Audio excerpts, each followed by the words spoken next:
Nintendo hasn't put out a title in the Advance Wars series since 2008's Days of Ruin on the DS, so developer Chucklefish decided to take matters into their own hands and give fans what they've been clamoring for.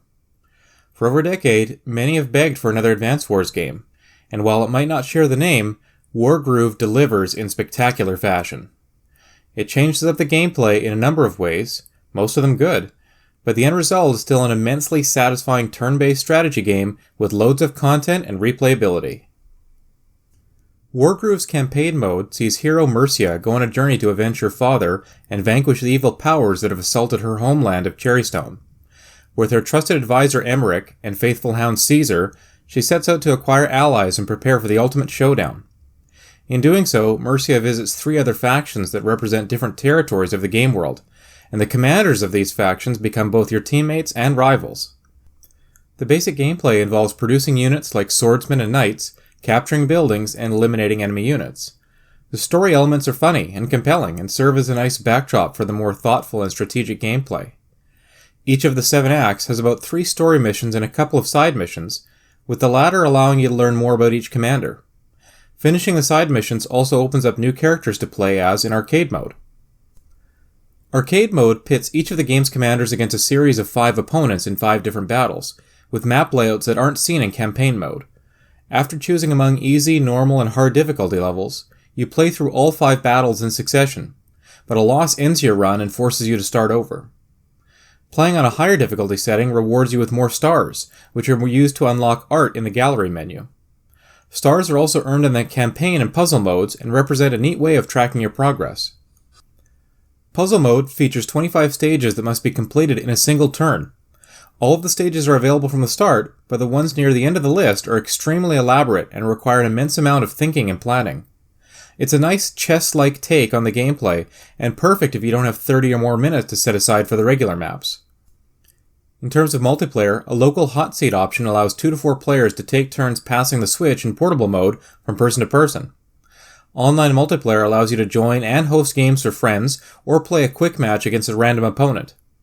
Unfortunately, I wasn't able to test out the online play before launch, but it should only add to an already excellent package. For the more creative among us, Wargroove offers extensive tools for campaign and level editing. Even better is the fact that all of your creations can be shared across PC, Xbox One, and Switch, so there's sure to be a ton of awesome content out there for download. The map and campaign creation tools are plentiful, if not a little overwhelming, and even allow you to create your own cutscenes and events. Because of the sheer amount of content and the level of detail, however, tutorials would have been a good inclusion here. As it is, I suspect much of the creating will be done by a small portion of the player base, but with a healthy community, the number and variety of scenarios and stages could be endless. The visual presentation is fairly simple, with bright colors and a whimsical cartoon style that fits the setting really well. The music is fine and suits the aesthetic, but I didn't really spend much time with it since the gameplay lends itself so well to throwing on a pair of headphones in your favorite podcast. The menus are easy to navigate, and the different battlefields are both unique and clear, making it a breeze to move your units around and distinguish between different terrain types. A nice touch is in how the names and appearance of the units change based on which of the 4 factions you are playing as. As I have done and many others will do, comparing Wargroove to Advance Wars makes a lot of sense, but there are some key differences. In Wargroove, the commanders have groove abilities that charge up and can be used as a standard action.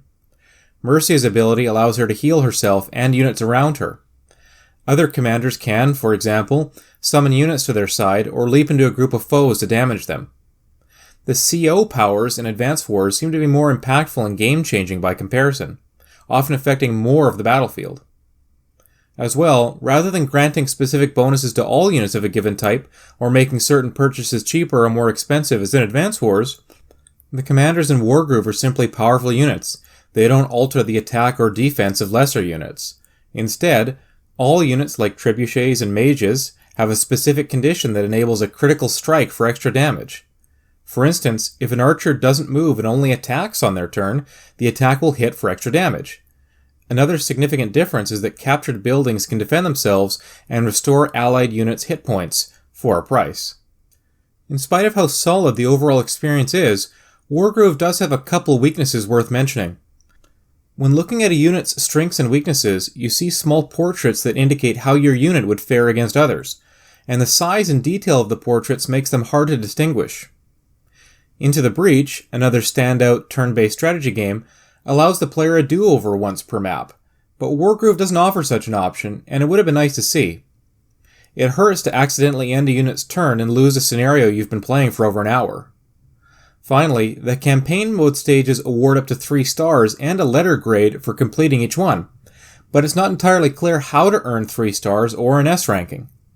The only piece of information you get in this regard is that if you tweak the damage, income, or groove meter settings, you can only earn a maximum of 1 star. Wargroove offers a robust and content-laden package that turn-based strategy fans will adore. Because of the sheer number of customization options and modes, newcomers and more casual fans will find a lot to love here too. Unlockable characters and codex entries, local and online multiplayer, and 3 different single-player modes make Wargroove the next must-buy title on Switch. We first saw it 2 years ago, and it's been a tough wait, but Chucklefish have rewarded our patience in spades. Now, I'm looking forward to the 2019 reappearance of D-Light, and their newest hit, Wargroove is in the Heart.